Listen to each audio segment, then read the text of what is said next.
இன்றைய வேத வசனத்தை தியானிக்க போகிறோம். வாங்க தியானிக்க போகலாம்.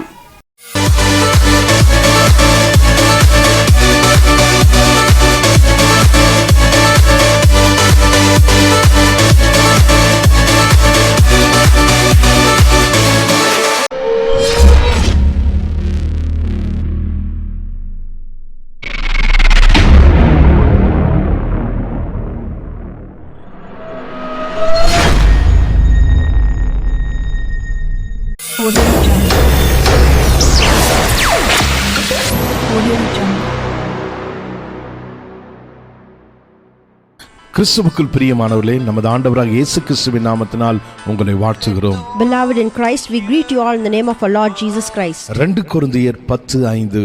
2 Corinthians chapter 10 verse 5. அவைகளால் நாங்கள் தர்க்கங்களையும் தேவனை அறிகிற அறிவுக்கு விரோதமாய் எழும்புகிற எல்லா மேட்டிமையும் நிர்மலமாக்கி எந்த எண்ணத்தையும் கிறிஸ்துவுக்கு கீழ்ப்படிய சிறைப்படுத்துகிறவர்களாய் இருக்கிறோம். We demolish arguments and every pretension that sets itself up against the knowledge of God, and we take captive every thought to make it obedient to Christ. ராணுவ திறன் கொண்ட பிரெஞ்சு நாட்டின் Napoleon Bonaparte, Napoleon Bonaparte, who was a French military leader, இறுதியாக தோற்று போனதற்கு Waterloo யுத்தமே காரணமாக அமைந்தது. was finally defeated in the Battle of Waterloo.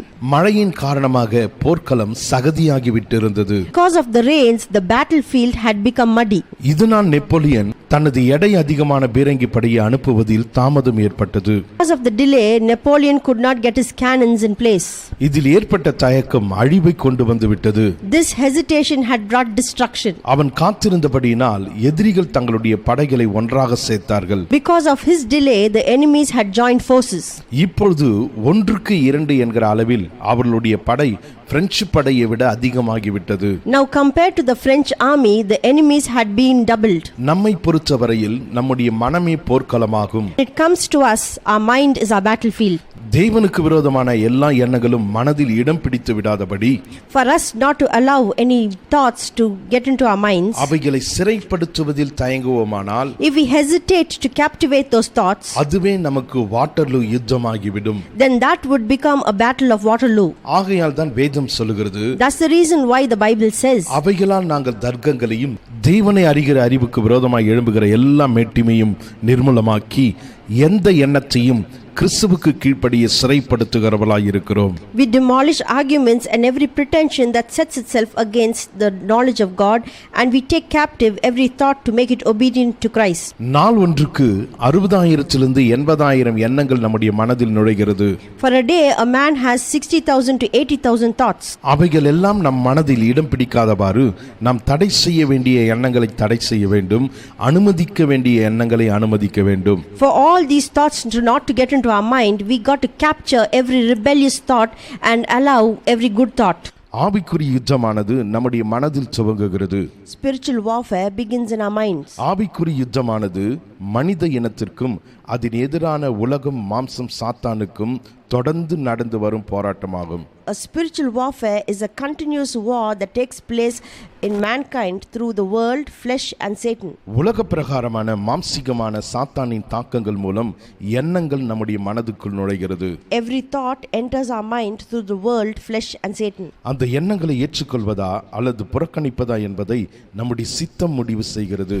It is our will either to accept it or to reject it. அந்த எண்ணத்திற்கேற்ப செயல்படும்படி நாம் தொடர்ந்து தெரிந்து கொள்ளும்போது, When we have a determination to act according to our thoughts, அது ஒரு பழக்கமாக உருவாகுகிறது. it would become a habit. அந்த பழக்கமானது ஆழமாக வேர்கொண்டு நம்மை கட்டுப்படுத்தும் ஒரு அரணாக மாறிவிடுகிறது. These habits will take root and become a stronghold that controls us.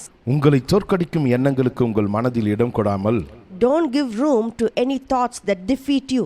அதற்கு மாறாக தேவனுடைய வார்த்தையை கொண்டு, Instead of that, take the word of God நல்ல எண்ணங்களினால் உங்களுடைய மனதை நிரப்புங்கள். and fill your minds with such good thoughts. தேவனுடைய வார்த்தைக்கு ஒத்து வராத எண்ணங்களை உங்களுடைய மனதில் அனுமதிக்காதீர்கள். Do not allow any thought that is contrary to the word of God.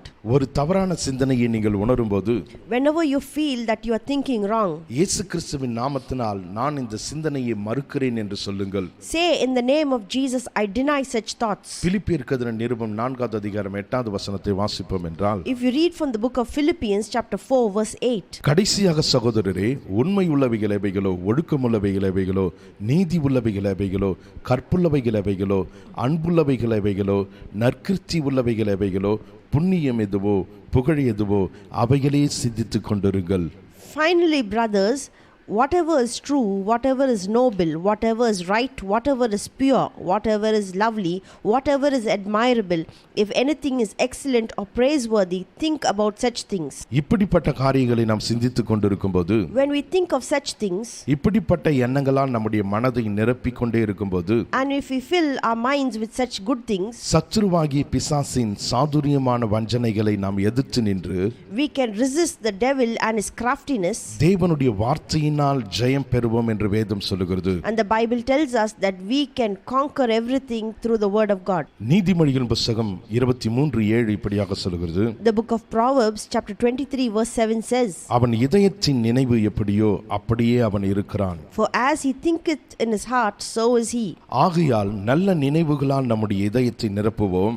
Therefore, let's fill our hearts with good thoughts நம்முடைய இதயத்தை பாதுகாத்துக் கொள்வோம். and preserve our hearts நல்வாழ்வு வாழ்வோம். and live a good life. கண்களை மூடி ஜெபிப்போமா? Shall we close our eyes in prayer? எங்களை அதிகமாக நேசிக்கிற எங்கள் அன்பின் பரலோக பிதாவே, Our loving heavenly Father, உம்முடைய குமாரனாகிய இயேசு கிறிஸ்துவின் மூலமாய் உம் மண்டையில் வருகிறோம். we come to you through your son Jesus Christ. இந்த நாளில் நாங்கள் அறிந்து கொண்ட சத்தியத்திற்காக உம்மை ஸ்தோத்திரிக்கிறோம். We thank you for the truth that we have heard today. எங்களுக்கு வருகிற எல்லா எண்ணங்களையும் ஆராய்ந்து நல்ல எண்ணங்களினால் எங்களுடைய மனதை நிரப்புகிறோம்.